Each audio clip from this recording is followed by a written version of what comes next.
வணக்கம். எல்லோரும் நல்லா இருக்கீங்களா? நாங்கள் நல்லாயிருக்கோம். மோரிஸ் பண்ணை விலாக்லேருந்து ஸ்ரீவித்யா சண்முகசுந்தரம் பேசுகிறேன். இன்றைக்கி நம்ம கந்த சஷ்டி விரதத்துக்கு பிரசாதம் செய்ய போகிறோம். அந்த பிரசாதம் திருப்பாகம். அதை எப்படி செய்யலாம் அப்படிங்கிறத பார்க்கலாம் வாங்க. திருப்பாகத்துக்கு தேவையான பொருட்கள் என்னென்னு பார்ப்போம். ஒரு கப்பு நம்ம கடலமாவு நம்ம டம்ளரில் கூட அளந்துக்கலாம். டம்ளரோ கப்போ எதில் எடுக்கிறோமோ அதே அளவுக்கு தான் எல்லா மெஷர்மெண்ட்டும் வரணும். ஒரு கப்பு கடலமாவு, அதுக்கு ஒரு கப்பு முந்திரியை இந்த மாதிரி மிக்சியில் பொடி பண்ணி எடுத்து வச்சுருக்கோம்.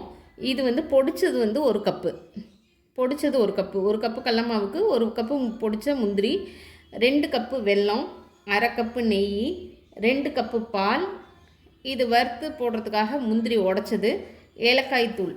இதுதான் திருப்பாகத்துக்கு தேவையான பொருட்கள். இனிமேல் திருப்பாகம் எப்படி செய்யலான்னு பார்க்கலாம் வாங்க. இப்போ இந்த 2 கப்பு வெல்லம் வச்சுருக்கோம் இல்லையா, அது பாகு வச்சிடலாம். நம்ம சும்மா பதம்லாம் இல்லை, அதில் இருக்க குப்பையெல்லாம் போகணும். அதுக்கு தான் 2 கப்புக்கு 1 கப்பு தண்ணி எடுத்து ஊற்றி பாகு வச்சிடலாம்.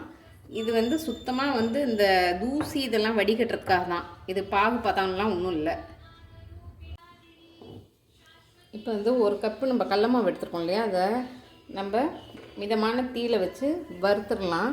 அந்த பச்சை வாசம் போகும். அதுக்கு தான் ஒரு மீடியம் ஃப்ளேமில் இந்த 1 கப்பு கடலமாவையும் அப்படியே வறுத்துடலாம். ஏன் வறுக்கிறோன்னா, சில பேர் பச்சையாக செய்வாங்க, அந்த பச்சை வாடை ஒரு மாதிரி அடிக்கும். இது கொஞ்சம் வறுத்துட்டோன்னா அந்த பச்சை வாடை இருக்காது. நான் வறுத்துட்டு காமிக்கிறேன் பாருங்கள். உங்களுக்கு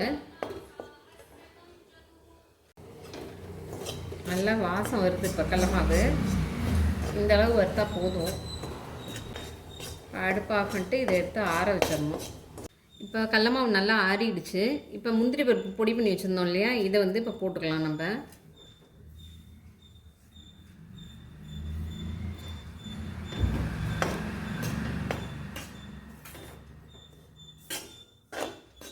இதையும் போட்டு நல்லா கலந்துடலாம்.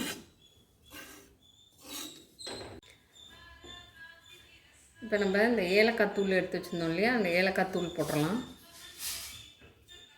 எல்லாம் கலந்துட்டு கடைசியாக நம்ம அடுப்பு பற்ற வச்சுக்கலாம். இந்த பால் 2 கப் எடுத்து வச்சுருக்கோம் இல்லையா, அதை விட்டுடலாம். ஏன்னா அடுப்பு ஆனில் இருந்துச்சுன்னா டக்குன்னு கட்டி பிடிக்கும். நம்ம அந்த கடலமாவு கட்டி இல்லாமல் பண்ண முடியாது. அதுக்காக நம்ம அடுப்பை ஆஃப் பண்ணிட்டு தான் நம்ம இது பண்ணுறோம். 2 கப்பு பால். இப்போ பார்த்திங்கன்னா ஃபுல்லாக கரைச்சி எடுத்துருக்கோம்.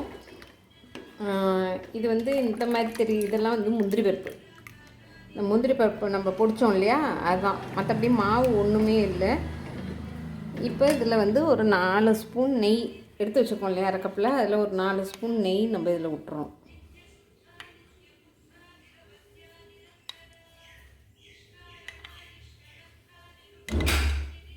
இது இதுக்காக உள்ளது. அந்த முந்திரி பருப்பு வறுத்து இது பண்ணுறதுக்காக கடைசியாக வச்சுக்கலாம். இதையும் போட்டு கலந்துடுறேன். இப்போ தான் இனிமேல் தான் அடுப்பு ஆன் பண்ண போகிறேன். இப்போ வெல்லம் வடிகட்டி எடுத்துகிட்டு வந்துட்டேன். பாருங்கள், அடுப்பு இனிமேல் தான் ஆன் பண்ண போகிறேன். ஆன் பண்ணிவிட்டு நம்ம அப்படியே கை விடாமல் கிண்டிகிட்டே இருக்க வேண்டியதுதான். இப்போ இந்த கடலமாவு நல்லா வெந்துடும். நம்மளுக்கே தெரியும், கட்டிப்பட்டு வெந்துடும். வெந்தோடனே இந்த பாகு எடுத்து ஊற்றிடலாம். நம்ம அதில் ஊற்றி அப்படியே கிண்ட வேண்டியது தான். இப்படி கிண்டிகிட்டே இருந்தால் இந்த நெய் இருக்கிறதுனால கீழே தங்காது. அதுக்காக தான் முன்னாடியே நம்ம நெய் ஊற்றிட்டோம்.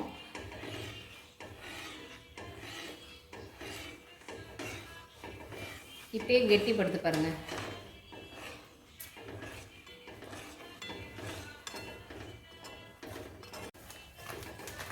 பாருங்கள், அப்படியே கெட்டியாக ஆரம்பிக்குது. நம்ம இப்போ பாகு ஊற்றிடலாம். இல்லை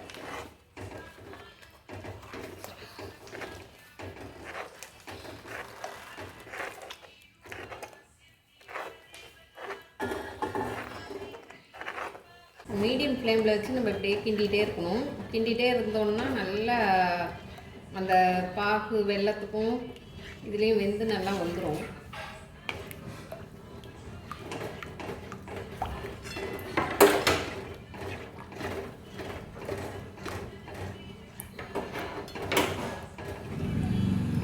கெட்டி ஆனோன்னு காமிக்கிறேன் பாருங்கள் நான் உங்களுக்கு.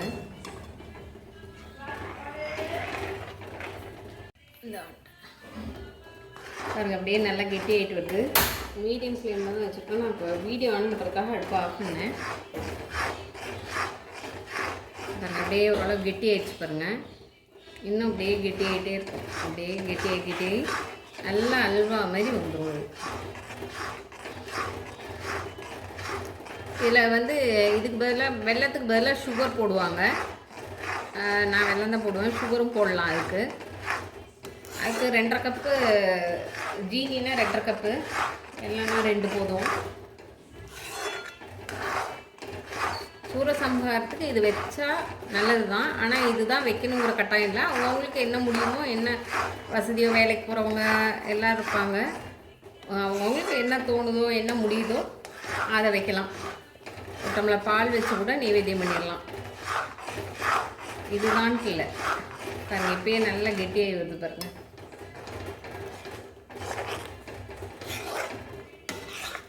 சீக்கிரம் ரெடி ஆயிடும். ஒரு 10, 15, 20 நிமிஷத்துக்குள்ளே ரெடி ஆயிடும்.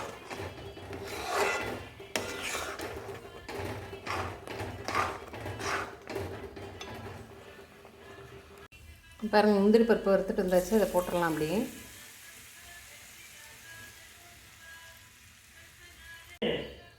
இப்போ முந்திரி பருப்பு போட்டோம் பாருங்கள். நல்லா கலந்து விட்டுட்டே இருக்கலாம். அப்படியே மீடியம் ஃப்ளேமில் தான் வச்சுருக்கேன். ரொம்ப நைஸாக முந்திரி பருப்பை அரைச்சாலும் அது இதாக இருக்காது. இது கொஞ்சம் வாயில் தட்டுப்படுற மாதிரி இருந்தால் தான் நல்லாயிருக்கும்.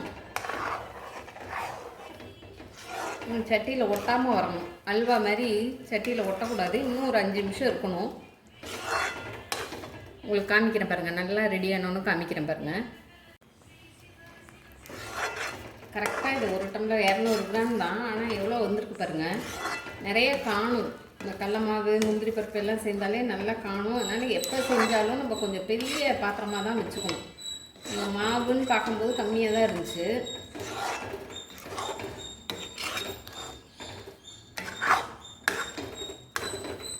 ஒட்டாமல் வருது.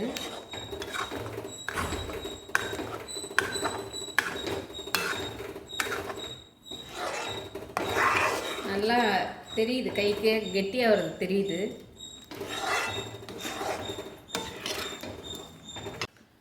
இதே மீடியம் ஃப்ளேம்லேயே தான் வச்சு எடுத்துகிட்ருக்கோம். ஃபுல்லாக ஒட்டாமல் வருது பாருங்கள். இப்போ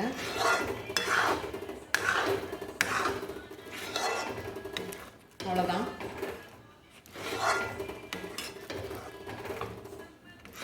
இப்போ நம்ம இதை ஒரு பிளேட் பாத்திரத்தில் மாற்றி எடுத்து வச்சிடலாம். எடுத்து வச்சுட்டு நம்ம நைவேத்தியத்துக்கு எடுத்து வச்சிடலாம். அவ்வளோதான். 20 நிமிஷத்தில் முடிஞ்சிடும்.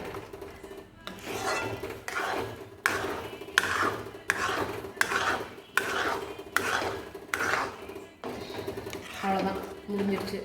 நான் இதை பாத்திரம் மாற்றிட்டு காமிக்கிறேன் பாருங்கள்.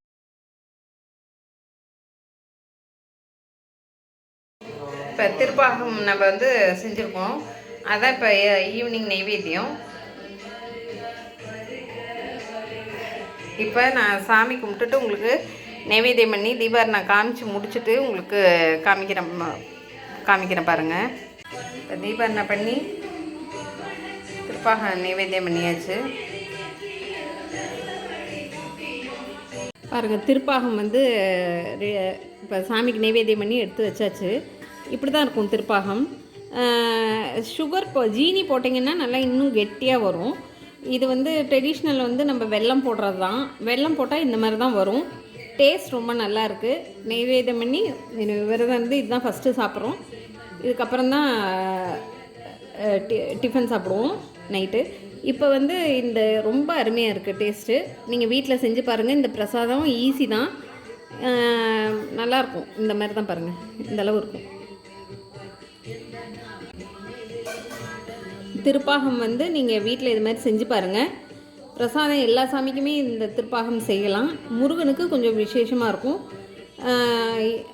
இது மாதிரி நீங்கள் வீட்டில் நீங்கள் செஞ்சு பாருங்கள். இவ்வளோ நேரம் இந்த வீடியோ பார்த்ததுக்கு நன்றி. சப்ஸ்கிரைப் பண்ணவங்க எல்லாருக்கும் நன்றி. லைக் பண்ண எல்லாருக்கும் நன்றி. சப்ஸ்கிரைப் பண்ணாதவங்க சப்ஸ்கிரைப் பண்ணுங்கள். தேங்க்யூ.